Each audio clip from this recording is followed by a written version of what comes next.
সমাজের মধ্যে যার নুন খায় তার গুণ গায় কি গায় না?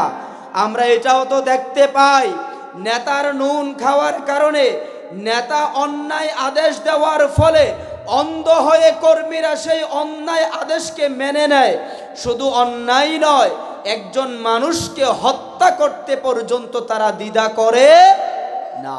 অথচ আপনি মুসলমান, আপনার বাবা মুসলমান, আপনার দাদা মুসলমান, এই দেশ মুসলমানের দেশ, এই দেশ শাহজালালের দেশ, এই দেশ শাহপরানের দেশ, এই দেশ শাহ মখদুমের দেশ, এই দেশ শহীদ আল্লামা দেলওয়ার হুসাইন সাইদি আলাইহি রহমার দেশ। জোরে বলেন ঠিক কিনা? অতএব এই দেশে আপনি যা কিছু করবেন না কেন, কোরআনের বাহিরে করে আপনি টিকতে পারবেন না। আমরা দেখেছি বাংলাদেশে, তো আমি মনে করি আর ওয়াজ মাহফিলের দরকার নাই। যারা হাজার হাজার কোটি টাকা জুলুম নির্যাতন নিপীড়ন করে লুণ্ঠন করেছে, আজকে আমরা দেখেছি তারা দাড়ি কামাইয়া পালানোর জন্য ইন্দুরের গর্ত খোঁজার চেষ্টা করেছে। জোরে বলেন ঠিক কিনা? আর কি আলোচনা শুনতে চান? আর কি ওয়াজ শুনতে চান?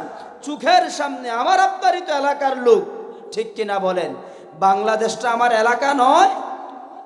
তাহলে আমাদের পার্শ্ববর্তী কসবার, যিনি আইনের নামে যত বেআইনি কর্মকাণ্ড দিয়ে বাংলাদেশের শুধু আলেম ওলামা নয়, নিরীহ মানুষগুলোর উপরে জুলুম নির্যাতনের স্ট্রিম রুলার চালিয়েছিল, আজকে তার বাড়িতে সাপ বসবাস করে। জোরে বলেন ঠিক কিনা? তার মা নাই, বাবা নাই, চাচা নাই, চাচি নাই, বউ নাই, জি নাই, ছেলে মেয়ে বংশধর বলতে কিচ্ছু নাই।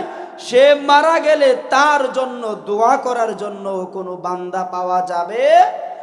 আমরা দেখেছি যাদের উপর জুলুম করা হয়েছে, আমাদের ইমামে আজম আলাইহির রহমা, তার সময়কার যিনি বাদশাহ ছিলেন, আমরা কি তার নাম কেউ জানি? কথা বলেন, জানি? জানি না। হয়তো দু একজন আমরা জানতে পারি। তার নাম ছিল বাদশাহ মনসুর। তিনি ইমামে আজম আবু হানিফা আলাইহির রহমাকে বলেছিলেন, তুমি আমার প্রধান বিচারপতি হবে, আমি যতগুলো আইন কানুন করব তুমি ইমাম হিসাবে এইগুলোর বৈধতা দিবে। ইমামে আজম বলেছিল, অসম্ভব, আল্লাহর জমিনে আল্লাহর আইনের বিরোধী কোনো আইনকে আমি বৈধতা দিতে পারি না। এই কথা বলার কারণে আমাদের ইমামে আজম আবু হানিফা আলাইহির রহমাকে জেলখানার ভিতরে জুলুম নির্যাতন নিপীড়ন করে বিষ প্রয়োগে তাকে শাহাদাত বরণ করা হয়েছে। তবে দুঃখের বিষয় নয়, কষ্টের বিষয় নয়, আজকে নয়, কিয়ামত পর্যন্ত ইমামে আজম আবু হানিফা আলাইহির রহমার জন্য দোয়া করার উত্তরসূরি আছে না নাই? জোরে বলেন, আছে না নাই? কিন্তু বাদশাহ মনসুরের নামও আমরা জানি না। দোয়া তো বহু পরের কথা, দোয়া তো বহু পরের কথা, তার নামটাও জমিনের কেউ জানে না। অতএব সাধু সাবধান। এখনো আমরা দেখছি এমন উন্মুক্ত আকাশে 5ই আগস্টে দেশ স্বাধীনতার পরেও চোখের সামনে কথা বলতে পারে নাই যেই মানুষগুলি, চোখের সামনে হাঁটতে পারে নাই, চলতে পারে নাই যেই মানুষগুলি, সেই মানুষগুলিও আবার ক্ষমতার লোভে পড়ে, ক্ষমতার মুহে পড়ে অন্ধ হয়ে গিয়ে কোরআনের বিরুদ্ধে কথা বলতে তারা দ্বিধা করে না। অতএব আমি আপনাদেরকে কোরআন আল কারীমের মাধ্যমে জানিয়ে দিতে চাই, আল্লাহ রাব্বুল আলামিন বলেছেন, ওয়ালা তাহসাবান্নাল্লাহা গাফিলান আম্মা ইয়ামালুজ জালিমুন। জালেমরা মনে করেছে তারা যা কর্মকাণ্ড করে সেই ব্যাপারে মনে হয় আল্লাহর কোনো খবর নাই। জোরে বলেন নাউযুবিল্লাহ। অথচ আল্লাহ রাব্বুল আলামিন কোরআন আল কারীমে বলেছেন, ইয়ালামু খাইনাতাল আ'য়ুনি ওয়া মা তুখফিস সুদূর। তুমি চোখ আড়ি করে এদিক সেদিকে তুমি কি তাকাও, তোমার অন্তরের ভিতরে কি লুকানো আছে, এই ব্যাপারে অবগত আছেন কে? আল্লাহ। অতএব আসুন আমরা আল্লাহর রঙে রঙিন হয়ে যাই। কারণ কেন আমরা আল্লাহর রঙে রঙিন হব না? যেই আল্লাহ রাব্বুল আলামিন আমাকে আপনাকে এক ফোঁটা নাপাক পানি থেকে যেই পানির বাজার মূল্য নির্ধারণ করা সম্ভব নয়, বরঞ্চ বাজারে যদি এই পানি নিয়ে যাওয়া হয় মাইর খাওয়ার সম্ভাবনা আছে না নাই? এমন এক নাপাক পানি থেকে আল্লাহ রাব্বুল আলামিন জমিনের মধ্যে তার প্রতিনিধি পাঠানোর জন্যে যখন তিনি ফয়সালা নিলেন, এই এক ফোঁটা নাপাক থেকে রক্ত মাংস তৈরি করে, জমাট বাঁধা রক্ত থেকে মাংসপিণ্ড তৈরি করলেন, মাংসপিণ্ডর মধ্যে হাড্ডি তৈরি করলেন, তারপরে 4 মাস বয়সে আমাকে আপনাকে দেহের আকৃতি দিলেন কে? শুধু এটাই নয়, আল্লাহ রাব্বুল আলামিন শিশু আকারে দুনিয়ায় আমাকে প্রেরণ করলেন। আপনি ধাম্বিক, আপনি অহংকার করেন কিভাবে? আপনার তো দুনিয়ায় আগমন হয়েছে একটা নোংরা রাস্তা দিয়ে, ঠিক কিনা বলেন?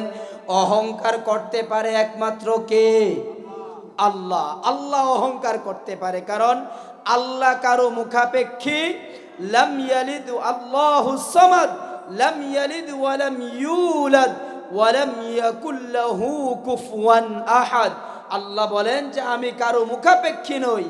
আমরা তো শুধু মুখাপেক্ষী না বাবা, আমরা তো শুধু মুখাপেক্ষী না ভাই, আমার চেহারাটা দেখার জন্যও তো আমি আয়নার সহযোগিতা নেওয়া লাগে, ঠিক কিনা বলেন? আপনি যে মজার মজার নেয়ামত খাওয়া দাওয়া করছেন, এই খাওয়া দাওয়া রান্না বান্না করার জন্যে দিয়াশলাইয়ের সহযোগিতা নেওয়া লাগে, জোরে বলেন ঠিক কিনা? আপনি আমি কিভাবে অহংকারী হই, আপনি আমি কিভাবে ধাম্বিক হই? যুগে যুগে আমরা দেখেছি যারাই কোরআনের সাথে ধাম্বিকতা দেখিয়েছে, যারাই কোরআনের আইনের সাথে বৃদ্ধাঙ্গুলি দেখিয়েছে, আল্লাহ রাব্বুল আলামিন তাদেরকে আস্থা খুঁড়ে নিক্ষেপ করে দৃষ্টান্ত স্থাপন করে দিয়েছে। অতএব আসুন, সিবগাতাল্লাহ ওয়া মান আহসানু মিনাল্লাহি সিবগা ওয়া নাহনু লাহু আবিদুন। আল্লাহর রং হলো শ্রেষ্ঠ রং, আল্লাহর রঙের চাইতে আর কোনো শ্রেষ্ঠ রং হতে পারে না। অতএব আসুন আমরা আল্লাহর রঙে রঙিন হয়ে যাই। আল্লাহ রাব্বুল আলামিন তো দুনিয়া আমাদের জন্য বানান নাই। রাসূল আরবি সাল্লাল্লাহু আলাইহি ওয়াসাল্লাম বলেছেন, আদ-দুনিয়া সিজনুল মুমিন ওয়া জান্নাতুল কাফির। মুমিনের জন্য এই দুনিয়া হলো জেলখানা, কাফেরের জন্য হলো জান্নাতখানা। আমাদের জন্য তো মহান বিশাল জান্নাত আল্লাহ রাব্বুল আলামিন তৈরি করে রেখেছেন। আল্লাহ রাসূল সাল্লাল্লাহু আলাইহি ওয়াসাল্লাম বলেছেন, আ'দাদতু লিইবাদিয়াস সালিহিন মা লা আইনুন রাআত ওয়ালা উযুনুন সামিআত ওয়ালা খাতারা আলা কলবি বাশার। আমি আমার বান্দাদের জন্য, ইমানদার মুসলমান মুমিনের জন্য এমন জান্নাতের ওয়াদা দিচ্ছি যেই জান্নাত সম্পর্কে কখনো আমার চক্ষু দেখে নাই, আমার কান শুনে নাই, আমার অন্তর কল্পনাও করে নাই। এমন জান্নাত বানিয়ে রেখেছে মুমিনের জন্যে। অতএব আসুন আমরা ইমানদার হয়ে ইমানি জিন্দিগি গঠনের মাধ্যমে জুলুম থেকে নিজেকে দূরে সরিয়ে আমরা যেন ইহসানের পথকে বেছে নিয়ে আল্লাহর প্রিয় বান্দা হয়ে দুনিয়া থেকে বিদায় নিতে পারি। আল্লাহ রাব্বুল আলামিন আমাদের সকলকে কবুল ও মঞ্জুর করুক। আমরা সকলে জোরে বলি আমিন।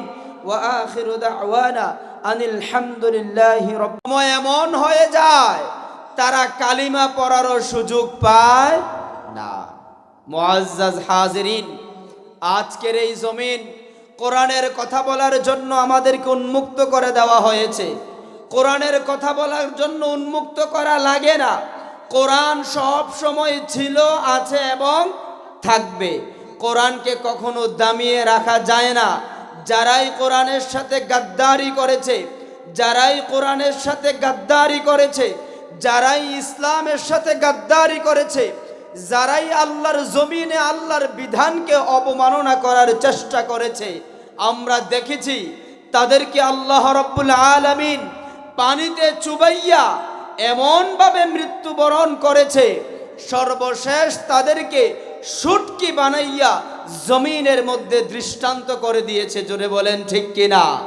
অতএব আজকের এই দিনেও আমরা বলতে চাই, আপনি রাজনীতি করবেন, আপনি সমাজনীতি করবেন, ইসলাম আপনাকে কখনো বাধা দেয় না। বরং কোরআনে স্পষ্ট আল্লাহ রাব্বুল আলামিন বলে দিয়েছেন, ইন্নী জাইলুম ফিল আরদি খলিফা, আমি আমার এই জমিনের মধ্যে আমি আল্লাহর প্রতিনিধিত্ব করার জন্য প্রতিনিধি পাঠিয়েছি। জোরে বলেন ঠিক কিনা? যেই কোরআন দিয়ে আপনি নামাজ পড়তে ভালোবাসেন, যেই কোরআন দিয়ে আপনি আপনার বাবার জন্য দোয়ার আয়োজন করতে ভালোবাসেন, সেই কোরআনের আলোচনা করলেই আপনার গাত্রদা হয়ে যায়। ব্যাপারটা কি বুঝতে হবে, ডাল মে কুছ কালা হে। মুআজ্জাজ হাজিরিন, আপনারা সাবধান হয়ে যাওয়ার জন্য বলছি, রাজনীতি অবশ্যই করবেন, তবে আল্লাহ আল্লাহর রসুলের দেখানো পথে আমরা রাজনীতি করব ইনশাআল্লাহ। যারা বলে কোরআনে রাজনীতি নাই, আমরা তো বলি তারা তো কোরআনের পৃষ্ঠা খুলেই দেখে নাই। শুধু কোরআনের পৃষ্ঠা নয়, তারা কারো কোনো কিতাব, তারা কারো কোনো বই খুলে জিন্দিগিতে রাজনীতি শিখে নাই। তারা শুধু রাজনীতি করে জুলুম করার জন্যে, নিপীড়ন করার জন্যে, চাঁদাবাজি, টেন্ডারবাজি, উন্মুক্ত পরিবেশে বড় বড় বোতল খাওয়ার জন্যে, বেহাইয়াপনা, বেলেল্লাপনা, অশ্লীলতা দিয়ে এই জমিনকে অন্ধকার করে দেওয়ার জন্যে তারা রাজনীতি করে। আপনি একটাবার ভাবলেন না, আপনি একটাবার চিন্তা করলেন না, আপনি কোথ থেকে জন্ম নিয়েছেন? আল্লাহ রাব্বুল আলামিন কোরআনুল কারীমে বলেছেন, আল্লাযী খালাকাল ইনসানু দাঈফা, আল্লাহ খুলিকাল ইনসানু মিন দাঈফা। আল্লাহ রাব্বুল আলামিন বলেছেন, আমি মানুষকে দুর্বল করে সৃষ্টি করেছি। অন্য জায়গায় আল্লাহ রাব্বুল আলামিন বলেছেন, আল্লাযী আহসানা কুল্লা শাইইন খালাকাহু মিন তিন, আমি মানুষকে ঠনঠনে মাটি থেকে সৃষ্টি করেছি। অন্য জায়গায় আল্লাহ রাব্বুল আলামিন বলেছেন, ফা ইন্না খালাকনাকুম মিন তুরাবিন সুম্মা মিন নুতফা। আল্লাহ রাব্বুল আলামিন বলেছেন, এক ফোঁটা নাপাক পানি থেকে। আপনি বুঝতে পারেন না, আপনি চিন্তা করতে পারেন না